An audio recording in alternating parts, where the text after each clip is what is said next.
In this video, let's have a look at care plans, specifically how we can start a care plan, because there's multiple routes available to us. So I'm in the patient's record, and the section I am in is orders care plans.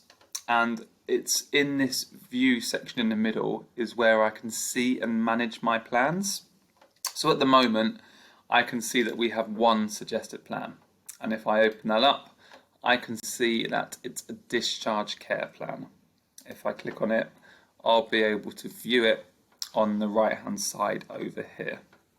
So that's a suggested plan. I'm going to leave that there for the moment and just show you how we can, how other care plans can appear in here. So in the assessment section, in the assessments fluid balance, I am about to sign off a must assessment, and I've filled in some bits and pieces on the assessment, and I have an overall risk of malnutrition of 3. So watch what happens when I sign this assessment.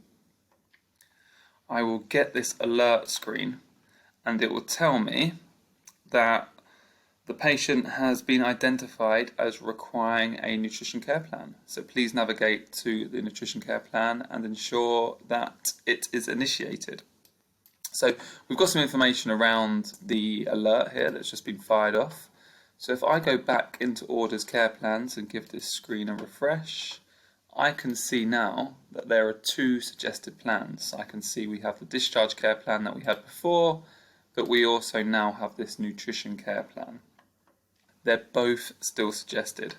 So if we want to take the advice and we want to start this care plan, we have different options along the top here. But first of all, if I wanted to start this one, I would click accept, and I can see now that this plan is planned pending. It's no longer in suggested care plans, it's moved up to this top section here. Now, within this phase, when it's planned pending, I can amend it. So for example, we have a referral to the SALT team here. If I didn't want that, I could untick it.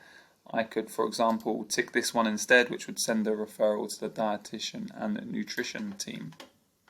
But once you have amended the care plan, you would want to initiate it now. And when you click initiate, you can see that this section is initiated pending. So now it would be orders for signature, and I can see the plan is here. So finally sign that off. And it says processing, so if I refresh that screen again, I can see that the nutrition section of this care plan has been initiated. These 2 sections are still planned, so if I wanted to fire these off and wanted to begin these, I can click initiate now on these, orders for signature again and sign that off, and then I'll just refresh, and that section of the care plan is initiated. So the same principle applies to the discharge care plan. If I wanted to begin this one, I would click accept, and you would see now that it's planned pending. It's no longer in the suggested plan. So initiate now. There might be a few things to fill in here on the orders for signature. Doesn't seem so, but I'll just sign that off. And there we go. I can see this section of that care plan has been initiated.